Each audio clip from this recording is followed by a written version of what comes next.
Welcome to Brooklyn College News. I'm Linda Herrera. And I'm Yusuf Rashid. The recent attack on an Erasmus Hall student by a group of girls raises many questions. Parents, teachers, and community leaders struggle to understand how something like this could happen and how no one stopped the attack.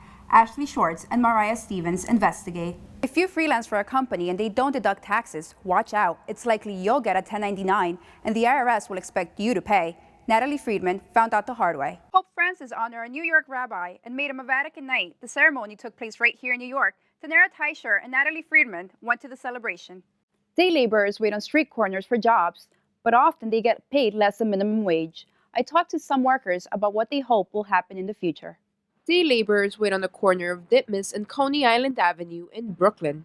Others wait outside a Home Depot in Hempstead, Long Island. Aquí viene todos los días uno a probar suerte. Días los vamos a trabajar y días no, ¿me entiendes? Pues como somos jornaleros. Most come from Latin America and find it tough to get regular jobs. Días le va bien a uno, días mal. Como hay veces, ciertas personas hay veces no pagan lo mismo o hay veces se basan a la cosa que a veces uno tiene papeles, tal vez no le pagan lo que adecuadamente puede ser. Ligia Gualpa of the Workers' Justice Project says the city and state needs to pay more attention to the needs of hardworking people like these men. Despite the fact that we have a progressive city, the city hasn't really recognized the value of low-wage immigrant workers, specifically day laborers who are building our city. Workers that get jobs through the organization earn about $11 an hour, much more than what they get on the street. Ha cambiado mucho porque los sueldos ahora son más favorables para nosotros, porque tenemos los entrenamientos, el conocimiento. Ligia thinks the city and state need to set up more employment centers to help this large group of people. The city is being built and rebuilt by immigrant workers who are still facing issues such as wage theft, who most of the work it's being done non-union, which means are being paid poor wages. Workers and advocates hope their cause gets more attention. Athletes swirled on hula hoops and danced on silks 20 feet above the stage. Other athletes spun on 14-inch poles. Judges look for artistry, difficulty, execution, and enjoyment factor. The winners from this competition will go on to compete in Hong Kong's tournament in May. New York gives art lovers plenty to enjoy. We have team coverage of 2 art shows that offer something special. In Midwood, a boarded-up, burned-out house reminds us all of a horrible fire. It took the lives of 7 children. Only the mom and a 14-year-old survived. The dad was away from home. Social media connects people together, and one artist takes advantage of it to promote his art through scavenger hunts. I got a chance to sit down with the artist and get a sneak peek of his latest project.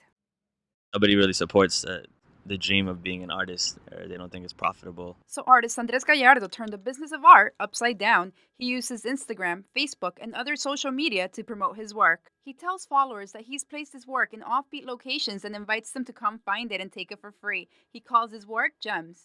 GEM started becoming giving everyone moments. So basically that means no matter how messed up of a day or you may have, the minute you find a piece, I started seeing their reactions, and it was something beautiful. It was giving them this beautiful moment despite everything they were going through. We follow the Long Island artist to Harlem. In a park, he uses stencils, vinyl records, and spray paint to create artwork. He used the recent earthquake in Nepal as a theme. It became a teaching moment for kids about Nepal. You know, there's 7,000 something people that died, kids that don't have homes now, so they wish, I'm sure they wish they had homework at least. Later that day, we went to Central Islip in Long Island, where followers from social media came out to meet him and see his work. I think that's very unique because he's doing it in a different way on vinyl, on records, on jackets. He asked for donations for the Red Cross to help the people of Nepal. This is art for good, so it's exciting. Andres says the support he gets from his followers keeps him going. Life is love, really. You know, I think love is the greatest inspiration for why I create. Andres supports himself by selling some of his art. You can follow him on Instagram or Facebook under Art of Andres. Some people dream about creating video games, and some people get to do it. Messiah Sterlings takes us to the Bronx to meet the next generation of game innovators. A quinceañera marks a young girl's evolution from childhood to womanhood, and these perfect dresses make a big day complete. The dresses, the parties mean big business, and Melina's skill found plenty of people competing to get a piece of it. ID NYC, the New York City ID card, became instantly popular, and the city couldn't keep up with the demand.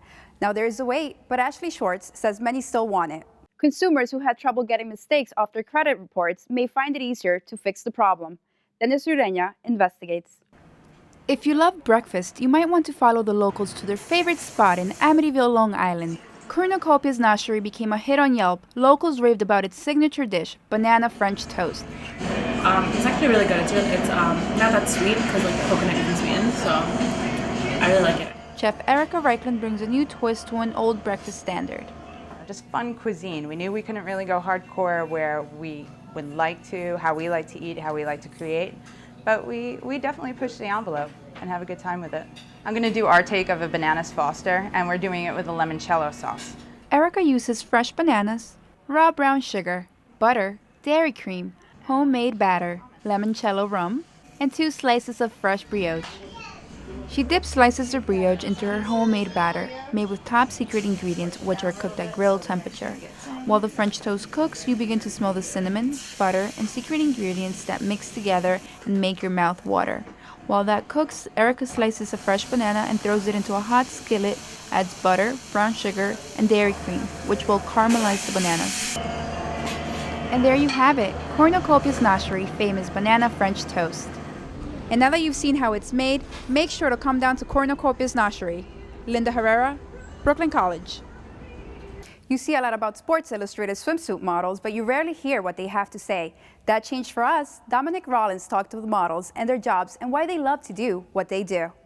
New York celebrates spring with a splash of color at the Brooklyn Botanical Garden. The cherry blossoms draw the crowd, but Mariah Stevens says they get a full Japanese cultural experience. That's it for Brooklyn College News. Thanks for joining us. I'm Linda Herrera. And I'm Yusuf Rashid. See you next time.